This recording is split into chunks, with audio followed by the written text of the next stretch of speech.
Hi all, welcome to Blasters arena. ഈ സീസണിലെ അവസാന മത്സരത്തിലും കേരള ബ്ലാസ്റ്റേഴ്സ് വെന്നിക്കുടി പാറിച്ചിരിക്കുന്നു. 10,000-കണക്കിന് വരുന്ന ആരാധകരുടെ മുന്നിൽ വെച്ചുകൊണ്ട് കൊച്ചിയിൽ വെച്ചുകൊണ്ട് 1-2 ഗോളുകൾക്കാണ് കരുത്തരായ FC ഗോവയെ കേരള ബ്ലാസ്റ്റേഴ്സ് പരാജയപ്പെടുത്തിയിട്ടുള്ളത്. കെവിൻ യോക്കും എൻഡിയായ ഫാളുവുമാണ് ഈ മത്സരത്തിൽ കേരള ബ്ലാസ്റ്റേഴ്സിന് വേണ്ടി ഗോളുകൾ നേടിയിട്ടുള്ളത്. മത്സരത്തിന്റെ രണ്ടാം പകുതിയിൽ മികച്ച പ്രകടനമാണ് ബ്ലാസ്റ്റേഴ്സ് നടത്തിയത്. അതിന്റെ ഫലമായി കൊണ്ടാണ് ബ്ലാസ്റ്റേഴ്സ് ഈ ഒരു മികച്ച വിജയം സ്വന്തമാക്കിയിട്ടുള്ളത്. വിദേശ താരങ്ങളായ എൻഡിയായ ഫാളു, വിക്ടർ ബെർത്തോമു, ഫ്രാഞ്ചു, കെവിൻ യോക്ക് എന്നിവരായിരുന്നു സ്റ്റാർട്ടിംഗ് 11-ൽ ഉണ്ടായിരുന്നത്.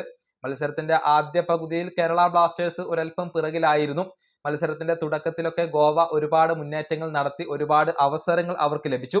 പക്ഷേ രണ്ടാം പകുതിയിൽ കളിയുടെ ഗതി മാറുകയായിരുന്നു. മികച്ച പ്രകടനം നടത്തിക്കൊണ്ട് കേരള ബ്ലാസ്റ്റേഴ്സ് തിരിച്ചു വന്നു. അങ്ങനെ 49-ാമത്തെ മിനിറ്റിലാണ് കെവിൻ യോക്കിന്റെ വേൾഡ് ക്ലാസ് ഗോൾ പിറക്കുന്നത്. വിപിൻ മോഹനന്റെ പാസ് സ്വീകരിച്ച കെവിൻ യോക്ക് ഇടത് വിങ്ങിൽ ഒരു മുന്നേറ്റം നടത്തുന്നു. ഒരു താരത്തെ ഡ്രിബിൾ ചെയ്ത് മറികടക്കുന്നു. 3-4 താരങ്ങൾ അദ്ദേഹത്തിന്റെ മുന്നിലുണ്ട്. ആ സമയത്താണ് ബോക്സിന് വെളിയിൽ നിന്നും ഒരു കിടിലൻ ലോങ് റേഞ്ച് ഷോട്ട് അദ്ദേഹം ഉതിർക്കുന്നത്. അത് ഗോൾ പോസ്റ്റിന്റെ മൂലയിലേക്ക് ചാഞ്ഞിറങ്ങുന്നു. അങ്ങനെ ഒരു വേൾഡ് ക്ലാസ് ഗോളാണ് കെവിൻ യോക്ക് നേടിയത്. അദ്ദേഹത്തിന്റെ ഈ സീസണിലെ ആദ്യത്തെ ഗോളായിരുന്നു അത്. അർഹിച്ച ഗോളാണ് യോക്ക് നേടിയത്. ആ ഗോളിലൂടെ കേരള ബ്ലാസ്റ്റേഴ്സ് ലീഡ് എടുത്തു എന്നുള്ളതാണ്. പക്ഷേ 62-ാമത്തെ മിനിറ്റിൽ നെമിൽ ഗോവയ്ക്ക് വേണ്ടി സമനില ഗോൾ നേടിക്കൊടുക്കുകയായിരുന്നു. വീണ് കിട്ടിയ അവസരം ഒരു കിടിലൻ ഷോട്ടിലൂടെ നെവിൽ ഗോളാക്കി മാറ്റി. അതോടുകൂടി മത്സരം സമനിലയിലായി. പക്ഷെ 81-ാമത്തെ മിനിറ്റിൽ എൻഡിയായ ഫാളു രക്ഷകന്റെ വേഷത്തിൽ അവതരിക്കുകയായിരുന്നു. അതായത് ഫ്രാഞ്ചുവിന്റെ കോർണർ കിക്ക് വരുന്നു. അത് തന്റെ നീളൻ കാലുകൊണ്ട് എൻഡിയായ ഫാളു ഫിനിഷ് ചെയ്യുന്നു.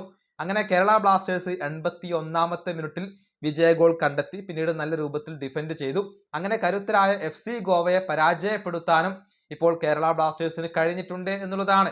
അതായത് അവസാനത്തെ 6 മത്സരങ്ങളിൽ 5-ലും ബ്ലാസ്റ്റേഴ്സ് വിജയിച്ചു, ഒരു സമനില വഴങ്ങി. അങ്ങനെ ബ്ലാസ്റ്റേഴ്സിന്റെ ഈ സീസൺ ഇപ്പോൾ അവസാനിച്ചു കഴിഞ്ഞിട്ടുണ്ട്. 8-ാം സ്ഥാനത്താണ് ബ്ലാസ്റ്റേഴ്സ് ഫിനിഷ് ചെയ്തിട്ടുള്ളത്.